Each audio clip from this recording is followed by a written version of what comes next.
But now the time has come to do the final fusion. Not just the final fusion, but the final fusion from GaoGaiGar Final. So you're going to take him here, go ahead and close these up just like so, and rotate him at the waist. Go ahead and point his toesies down, just like so. And then we're going to take our spiral Gao and our straight Gao. Now, spiral Gao goes on this side, straight Gao goes on this side.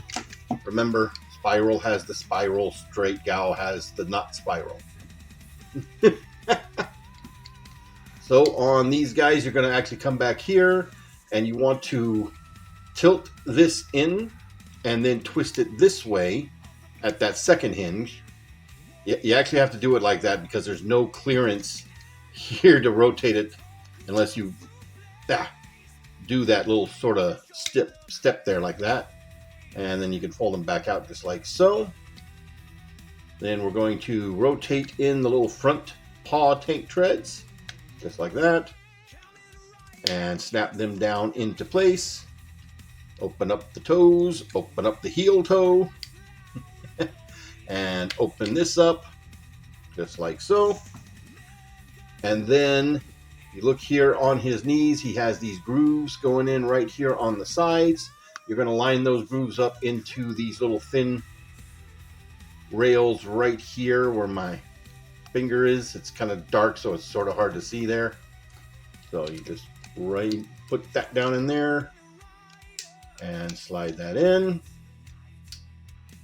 Then you will go ahead and collapse the sides in.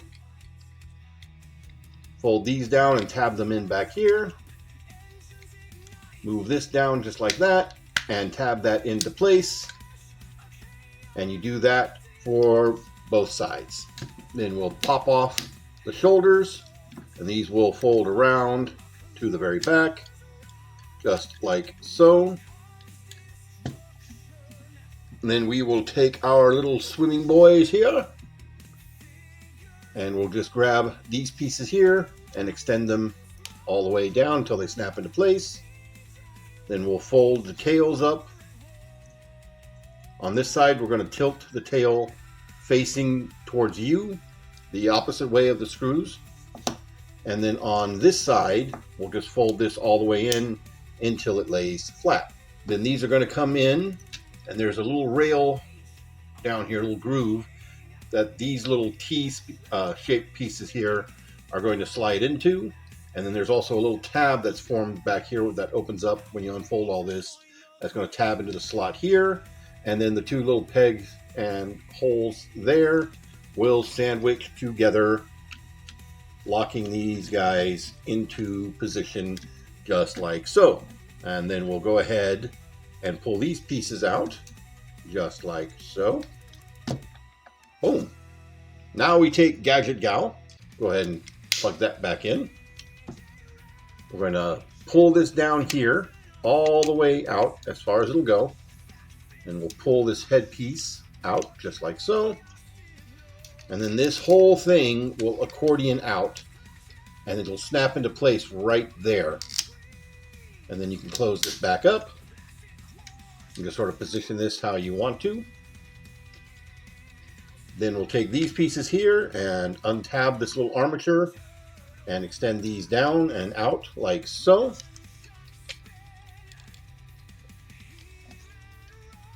Then we will, right here on the feet, we're going to clip these one snap to the side, sort of bend them a little bit, and then rotate these around.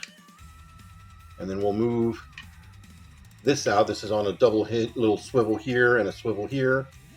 And then we will take the leg itself. It's hinged at 2 points. One right there, one right here at the ankle. And these will snap up into place. Sort of tilt this bottom one forward a little bit, just like so.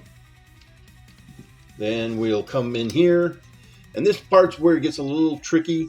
It's kind of tough to line. You need to line these pegs right here up with these holes right back in here.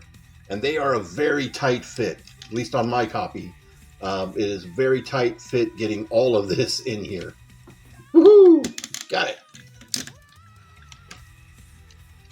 Then we will go ahead at this point. We're getting a little bigger, so we'll move up a little bit here on the tripod. All right.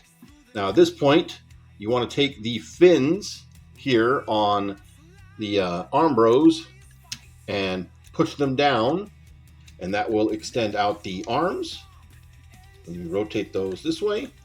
Then we will go ahead and snap these claws down into place, and I'll go ahead and finish closing up the bottom claws to where they fully wrap around the shoulder pieces, just like so. Then we will rotate this in, and this will tuck in behind the lion's head. And actually, we'll go ahead and pop this up so you can get a look at what's going on down here. So there are little grooves right here on the sides, and there's little teeth here on the mane. Here are these little red bits right there that are going to groove in to those side pieces once you get everything lined up correctly. And then these little ridges right here will fit underneath the lion mane and will snap right into place just like so. All right, then we can take the hands, or what becomes the hands, and we will plug these up into place, then unplug the armature from the back, and just fold this up and back out of the way, like so, and rotate the fists. Then we take these pieces right here and tuck them in like so. Then we take the little shoulder pylons here from Gaigar, and these are going to fold down and tuck away right there. And now we have a little bit of parts forming, but this is accurate. We take these little tusks here off of Gadget Gal's head, and these will plug in at a little hole right here and a little post right here on the bottom of this piece. These will plug in right here, just like so. These are tiny, kind of hard to get a good grip on, so very easy to lose. All right, and then we're going to scalp him. Pull off that whole headpiece, just leaving the face behind. And then this will come down and fit in over the head. And you can pose these however you want. And there we have it. At long last, Takara's own take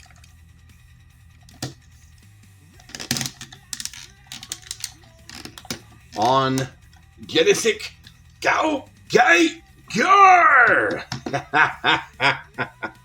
And yes, that is a damn good looking GaoGaiGar. It really, really is. Yes, he is smaller than some of the bigger, more impressive, super expensive ones out there. But he's also really solid and very clicky. And he looks really good. I really dig him a lot. Now, in the combined form, he pretty much gets all the exact same articulation that he had from the base robot.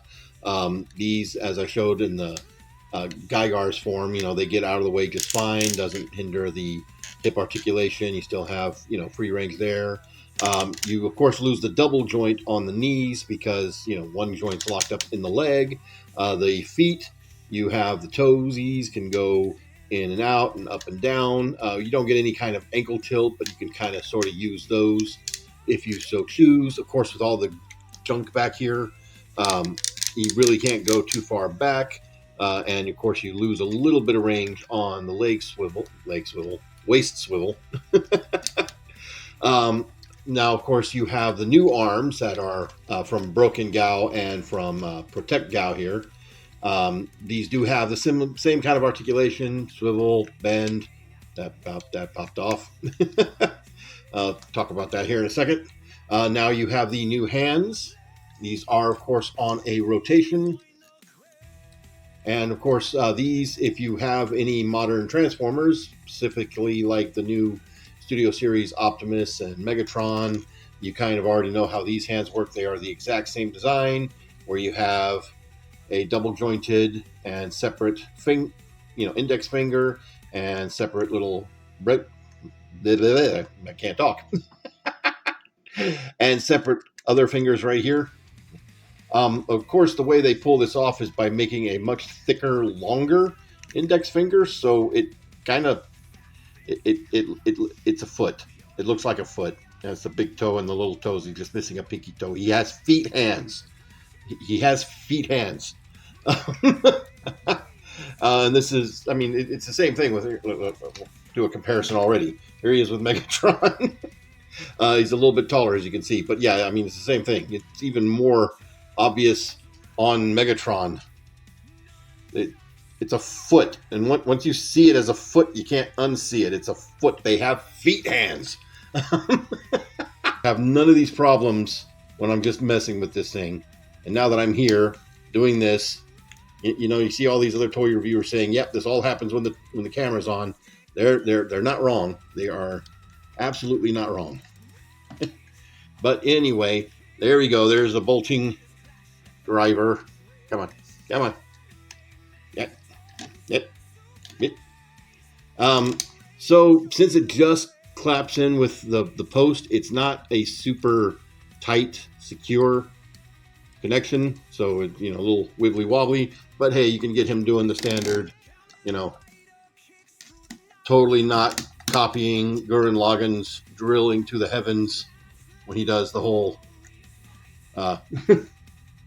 Well, granted, he didn't actually do it this way in the anime, but for this version of GaoGaiGar, he didn't do that. But there's how that works. So another feature in this mode is right here. You can, in fact, invoke the... did I say invoke? Invoke the broken magnum, as this whole wrist unit just unplugs. I can't speak today. It unplugs, and it just plugs in with a 5mm port, and you can go wee and just throw that somewhere. So again, talking much like with the Protect Shade, he doesn't really come with an effect part for this, but what I have found, because again, this is just a 5mm peg and a 5mm port in there. So if you happen to have, say, Transformers like I do that have accessory parts like I do, you might recognize these two pieces. They're supposed to kind of go like this, but if you take them and rotate them around and put them like this, then you can plug that in there, and then you can plug that in there and sort of twist it like it's, rotating, and da-da! There you go. Broken Magnum! But yeah, that's a thing you can do. And again, I didn't really show it off, but of course the will knife, it plugs in the same way. So if you want to put in the will knife, you can totally put in the will knife, and whoop, that mechanism works. And of course, we do also have the hands to do the hell and heaven, which, you just, again, 5mm post going into the actual hand itself. You get that back open here. So you can just sort of tap that in there and tap this one in here. And ta-da! You can do the claw things from the hell and heaven. So this, I kind of got to knock this, but it's kind of not easy to knock this, because this is something that every GaoGaiGar does. They give you, parts to do the hell and heaven, but then they're never like effects parts. So if you've ever watched the show, both in this and the original GaoGaiGar, these things are like glowing, with one being pink and the other being gold.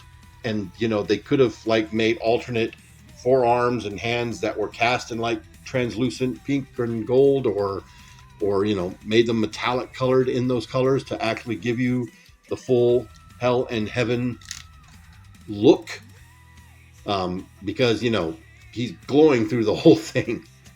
But anyway, all the GaoGaiGars do that, so it's you know, hard to knock this one for doing it that way.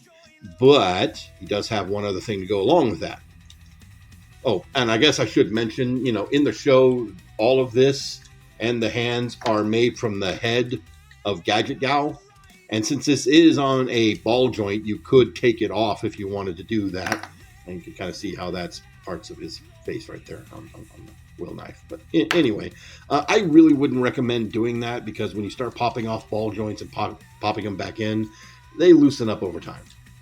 But you can't do the hell and heaven without knocking the hand off. Let's try that again. You can't do the hell and heaven without doing some work on the wings. So of course the original GaoGaiGar just had vents that opened up, but here he gets the full wing going on here, the Gadget feather. So the way this works, if you saw when we did the you know, just the Gaigar attached to Gadget Gal, you have these pieces here that opened up for stabilizers. But we actually do want to pop them open here. We just don't want to open them all the way. And this will give us some clearance to work, as well as open up some articulation. So what we want to do here is we open this up. Then we come down here, we open this up. We come here and tilt this away. And then that opens up room for these panels to move out. So these panels, you see there's a little post right there. And on the underside of this panel, there's actually multiple little holes for that post. And that's because they basically just molded 2 panels and used them 4 times to, you know, to save on molding.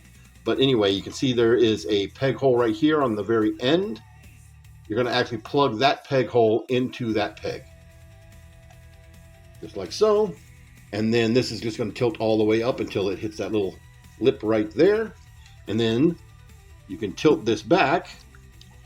You can see that's got a little articulation point there. That's opened up when you have that piece here on top open. And then here we have a second one, which just totally flew off the ball joints. These panels are attached by ball joints, and they do very much, unfortunately, like to pop off. As of right now, they haven't gotten loose, but, you know, I'm sure it's just a matter of time. And just like so, and you can see we have the nice red paint going all through here, and that little eye shape right there. Now, none on this side, which, if I remember correctly from the anime, that's actually accurate. Although I kind of wish they did put that red paint right there, because I think that would look really cool. And we just do the same thing on the other side. And there we have it. You can get the full hell and heaven effect, just, you know, again, without the glowing forearms bit.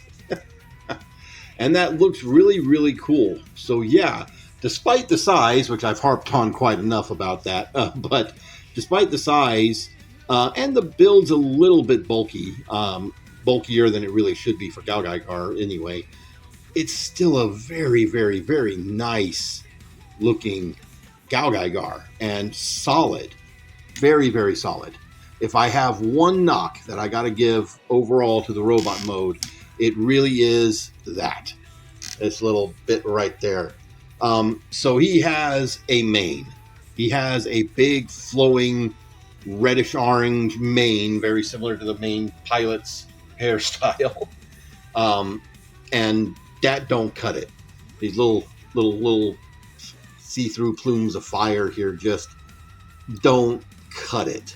And that's a shame. I could think of 1,000 different ways they could have done that would have been better, but probably would have involved parts forming, and I guess they didn't want to do parts forming for the helmet, even though there's already parts forming in the helmet. But I guess that parts forming's accurate to the show, and to the original design. So, you know, I guess that is what that is. But, you know, it doesn't look great, but it does work. And ultimately, you know, it's a minor quibble for what is ultimately a very impressive, very fun to handle GaoGaiGar. And just for one final comparison, here he is again with the Mini Pla GaoGaiGar with the real grade model kit, which again you can see even fully combined, he's about the same size as the model kit, but of course he's solid and not fiddly and flimsy because he's a model. Again, here he is with the Megatron. You can kind of see, again, Megatron's just slightly bigger. And here he is again with the Solar Chokoken. Where he's being dwarfed. And again, the Solar Chokoken is about the same size as the original toy. I wish I still had it so I could compare it, but yeah. Again, here he is once again with King X Kaiser, who is dwarfing him. And again, as I mentioned before, canonically, this dude is bigger than this dude. Can't even put them both in camera. So yes, he's small. But anyway, I do recommend this guy. He's still available in some places. I did pick this one up at Big Bad Toy Store. It's not where I normally get some of these Japanese guys, but a lot of the Japanese guys I normally buy from are kind of cutting us off here in the States. So yeah. Anyway, that's going to be it for me, guys. Y'all have a good one.